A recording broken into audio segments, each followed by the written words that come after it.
Sunday night. Brady had a tough night throwing deep, which included 2 interceptions. And yesterday, Arians said, quote, "We don't miss the deep ball in practice, that's for sure." The Bucs coach continued saying, "We've had the guys open. We've just missed them." And to drive home the point that there is work to be done on game day, he finished by saying, quote, "It's not a lack of confidence, it's a lack of continuity." Shannon, do you have a problem with anything he said? Skip, I kind of feel bad because we've had this conversation, I know at least 4 times, because that's how many games they've lost. And when they lose a ball game, BA is openly and very, very critical. Scathing. Of Tom Brady's performance. And this is, as you mentioned earlier, is that this is something that we haven't seen a head coach do to a historically transcendent quarterback. That doesn't normally happen. Now, I'm sure there have been conversations behind closed doors between Bill Walsh, Joe Montana, maybe Chuck Noll, Terry Bradshaw. You better believe it. There were conversations behind closed doors, but never publicly. But, Skip, this is who BA is. Skip, the quarterback head coach is a relationship. It's like a marriage. And you talk sometime about your marriage to Ernestine. And you told her from the beginning, Ernestine, this is who I am.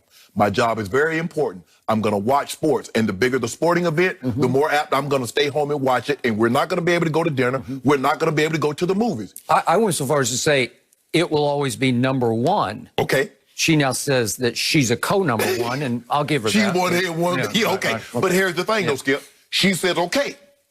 She knew what she was getting into. She signed up for it. Tom Brady knew who BA was. Well, Skip, did he? Did he know this was coming? Skip, how many times did he do this to Jameis? We can't turn the ball over. I don't know what he saw. He just was a bad read. It was a terrible. See, it wasn't in the spotlight like this is now. I think the thing is that because of Brady's success, his past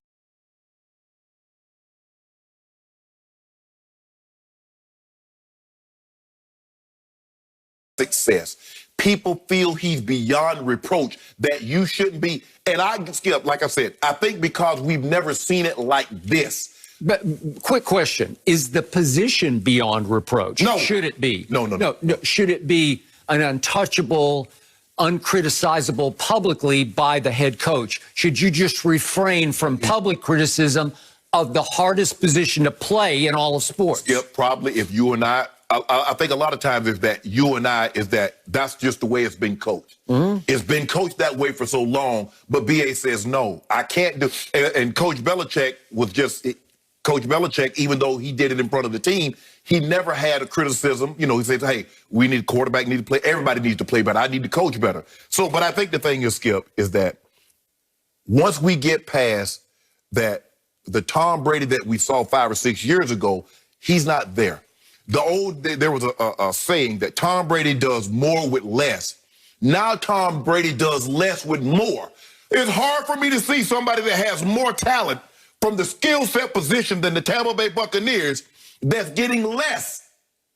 Would you agree with that? Well, they are 7-4. No, I'm talking about statistically. I understand what their record is, but you told me they're going to be 13-3, 14-2. Well, through 9 games, Tom Brady led this whole league in what are called big-time plays, 20-plus yard completions. What did he get? Well, it got him just 7-3. And wait a second, the Bucs last year were 7-9. So through 10 games, he got this franchise exactly as far as they were all of last year through 16 games. But Skip, the thing is that what BA is having a hard time adjusting to is that he's a big play head coach. Push the ball down the field. Let's get those big plays. And that's not Tom's game. Skip, I said from the very beginning, if you bring this guy in, let him run his offense. Let him do what he does. Skip, he's a quick screen game, run game guy. Now you turn him into big play, big play. No, that's not him. Okay, just quick point. Yes. Weeks 1 through 7, Brady completed 43% of his 20 or more yard passes. Right. That'll work. Yes. The last 3 weeks, how about 5.3%? The last 3 weeks. Has something changed over the last 3 weeks? Did they add a player over the last 3 weeks? They did. I think the thing is also, Skip, is that he keeps saying, well, we don't miss those throws in practice.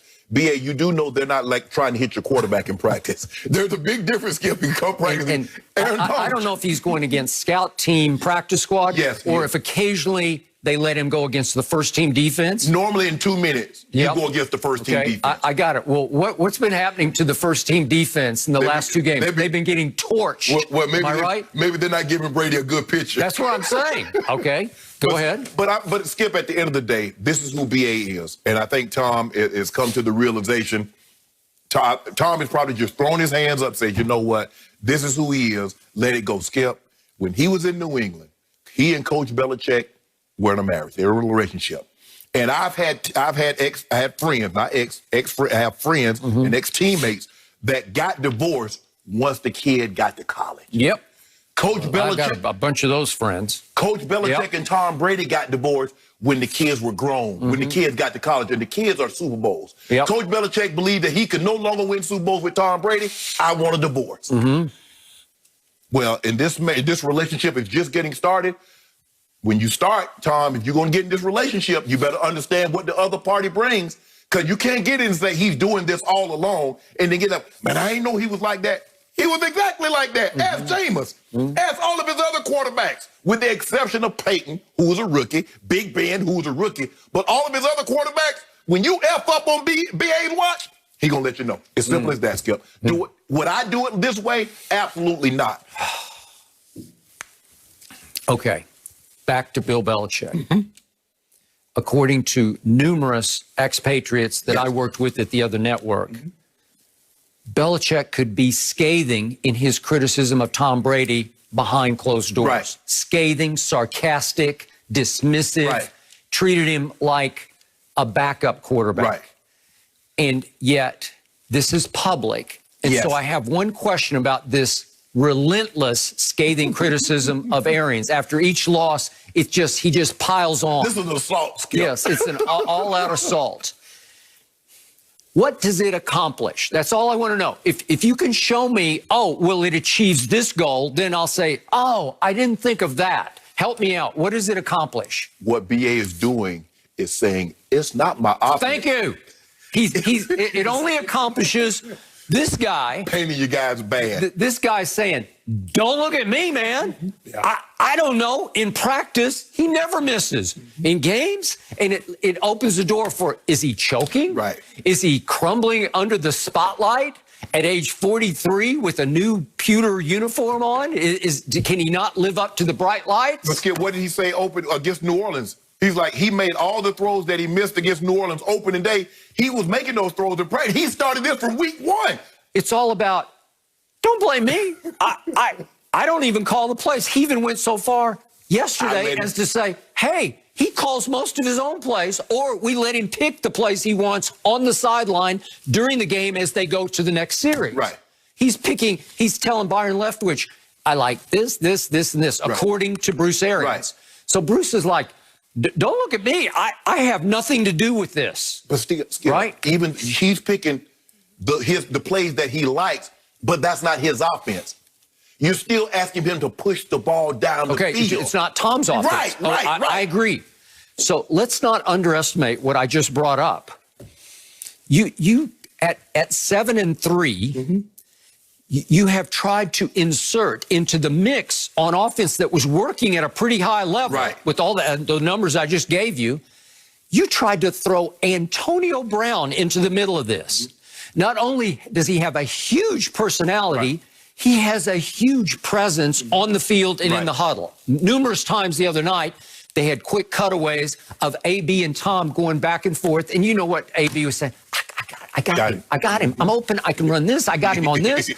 It's hard on the quarterback because the quarterback loves little Antonio. Right. And he would like nothing better than to connect with little Antonio on a deep ball that would just open Pandora's box of deep balls. Right. He is obviously in a slump right now over the last 3 games, especially the last 2 games, trying to get somebody deep. Right. And he did throw the one, I think it was in the 3rd quarter the other night. Right. But they tried the one deep ball to Antonio. I think we still have that. We showed it the other day. We showed it Monday. Of the left side. Yeah, but it's just, this is how close it was.